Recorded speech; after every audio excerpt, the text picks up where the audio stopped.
नहीं है तो चल मैं बताता हूँ। हाँ। सबसे पहले जो भारत का नाम है वो जम्बूद्वीप है। जम्बूद्वीप। जम्बूद्वीप। समय बीतता गया, हाँ।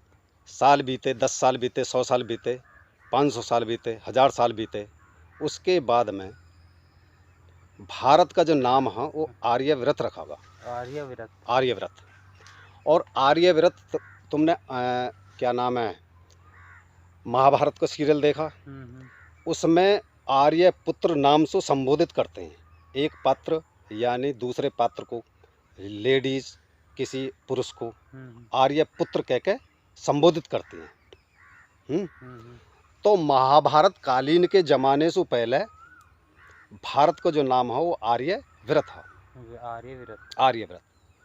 उसके बाद उसी ज़माने में शांतनु नाम का एक राजा पैदा हुआ और उनके एक पुत्र पैदा हुआ और उस पुत्र का नाम भरत रखा। भरत। और भरत के नाम पर इस देश का नाम भारतवर्ष पड़ा। भारतवर्ष। धीरे धीरे फिर समय बीतता चला गया। अंग्रेज आ गए, मुगल आए, उससे पहले अंग्रेज आए। अंग्रेजों ने सिंधु शब्द के ऊपर, सिंधु शब्द के ऊपर यहाँ का नाम हिंदू, यानी यहाँ के वासियों को हिंदू कहने लगे। वो सिंधु के नाम पे हिंदू कहने लगे। तो हिंदू कोई शब्द जो है बहुत पुराना नहीं है जो हम हिंदू कह में हैं। तो हमें हिंदू, हम हिंदू नहीं, हिंदू से पहले हम सनातनी लोग हैं, यानी सनातन धर्म को मानने वाले। उसके बाद में क्या हुआ, अब तुमने कभी कभी ऐसा सुनी होगी, महाभारत कालीन में ही गीता में एक उपदेश दिया श्री कृष्ण जी ने अर्जुन को।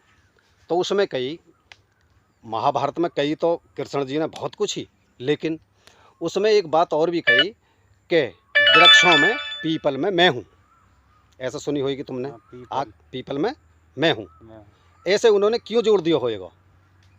कोई ना कोई कारण तो होएगा भाई इसको जोड़ने का, कि पीपल, वृक्षों में पीपल में मैं हूँ, हैं, पक्षियों में गरुड़ में मैं हूँ। वो उन्होंने बहुत सारी बात बताई, लेकिन मुख्य एक बात ये बताई कि पीपल में मैं हूँ। आखिर उन्होंने ऐसी बात कोई सोच समझ के ही कही होएगी कि पीपल में मैं वास करता हूँ। क्यों?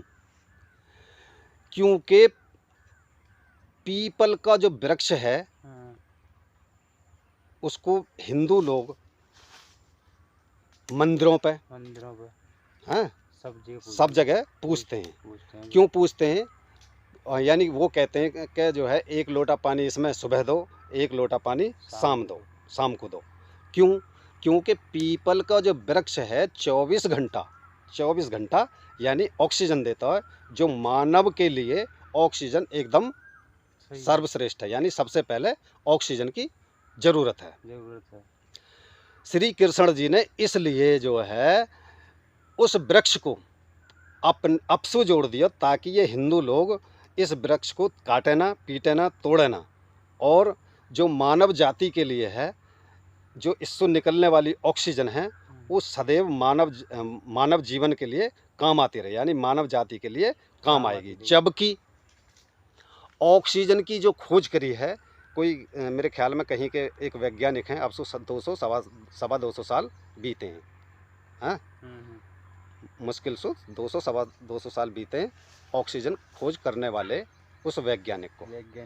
और हिंदू सनातन संस्कृति में ऑक्सीजन की खोज अब से 5300 वर्ष पहले, यानी महाभारत कालीन के ज़माने में ही श्री कृष्ण जी ने खोज कर दी। अगर वो उस समय यूँ कहते कि भाई इसमें ऑक्सीजन है, तो हम लोग, यानी हम हिंदू लोग समझ भी नहीं पाते कि इसमें ऑक्सीजन है क्या, ऑक्सीजन नाम की चीज़ है क्या। इसलिए श्री कृष्ण जी ने वो चीज़ को अपने से जोड़ दिया कि मैं वृक्षों में, पीपल में मैं हूँ, इसलिए तुम जो है इसकी एक लोटा शाम को पानी और एक लोटा सुबह को पानी देते रहो, और जितना पीपल को पानी देंगे इतनी ही ऑक्सीजन वो ज़्यादा निकालता है, जो मानव जाति के लिए बहुत ही उपयोगी है, ज़रूरी है। अच्छा, अब एक सवाल और है कि भाई गंगा को ही माँ क्यों कहे मैं?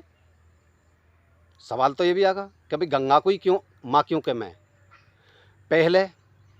पहले कोई ऐसे नल तो होवे ना है भाई, हाँ, या 40-40 फुट यानी 400 फुट गहरी टंकी तो होती ना होवे नहीं। उस समय सिर्फ एक गंगा का पानी आया, जिसको भगीरथ लेके आए हिमालय रूपी शिव में से निकाल के। हाँ, उसकी लेबर गई होएगी और उसको काटते काटते गंगा जी बनाई होएगी। और